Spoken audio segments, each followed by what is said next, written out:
kami lang din dalawa pang habang buhay, okay lang. Ayos lang. Hindi siya, okay lang. Kung ano lang will ni Lord sa amin dalawa, okay lang. A couple is a family.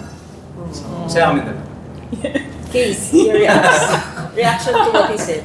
Sabi po, grateful kasi, kumbaga, ang pressure naman ng pagiging parent, ang bigat-bigat sa nanay. Kasi, kumbaga, you're not just carrying the child, you're changing yourself. Yes. Kahit naman ipanganak mo na yung bata, like, you are completely changed as a person. Both physically, spiritually, mentally. So, like, sabi ko kanina, ayoko maging nanay kasi napapressure na ako. Ayoko maging nanay kasi sinasabi ng mga tao, kailangan mong may mag-alaga sa'yo pag tumanda ka. Gusto kong maging nanay kasi gusto ko na maging nanay dahil alam kong kaya ko nang alagaan yung anak ko. Hindi ko iluluwal ang batang to para lang pahirapan siya sa mundo dahil hindi ako prepared. Sa kung ano man yung kaya kong i-prepare. Because you will never be fully prepared as a parent. But to just go and be a parent blindly nang hindi ka nagpaplano, that is not my plan. So we're now both working very hard to hopefully prepare a very good future for our future child. Yung pag-anak niya pa lang, meron na siyang lupa. Ganun lang.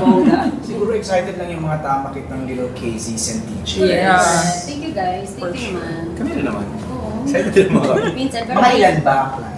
Uy, Ay, mga mga ilan. Ilan ba ang kaya mo? Yes. Ay, wow! Wait lang, basta po, pag sabi nga ni TJ sa kanta niya, sa tamang panahon, darating din yun. Are you guys touring? Yes. When? Saan-saan? Yeah. So meron po kami tour na this coming March, we have a US tour. First one is Davao. First one is Okay, Davao. pa March. kaya. Basta. March 1! Davao March 1. Kasi nga po yung mga buhay namin hanggang Hanggang Feb 9 lang muna eh. March Yung hirap talaga namin. Yes, so magtutour na po kami sa America for the first part and then when we come back, meron ulit kami pang panganibagong tour pa ulit.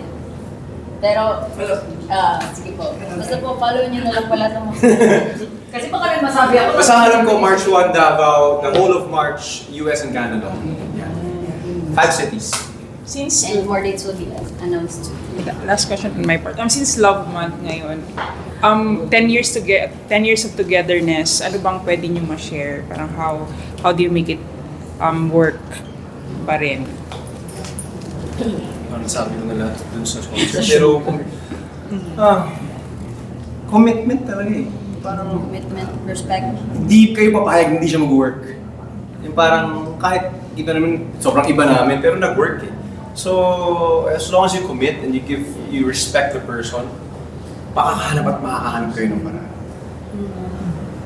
Yun. Same po, yun naman yung palagi naman pinag-uusapan nila. Ang mindset namin palagi, pag may problema, it's not you versus me, it's always us versus the problem. Yes. Kung si TJ pinagtitimpla ka ng kape everyday, ano naman, TJ, ano bang mga parang love language? Ayoko sabihin. Ay, Joke lang. Joke lang. Hindi, may ano siya, mahilig siya mag-gift. Yun yung ano sa akin, mahilig siya magbigay sa akin. Simple gifts, mga ganun, like simpleng t-shirt, bibilan niya ako, or simpleng jacket na bago na Yung magulat mga ako. sa bahay naman, dapat timpla kape na station. Hindi, yung parang bigla magugulat na lang ako na binili mo na ako nito. Parang, May kailangan ka. pag wala tour siya, nasa ibang bansa siya, pag uwi niya, lagi siyang may dala for me na parang, nakita ko ito, bagay ito sa'yo. So, ganun naman siya sa akin. Gifts.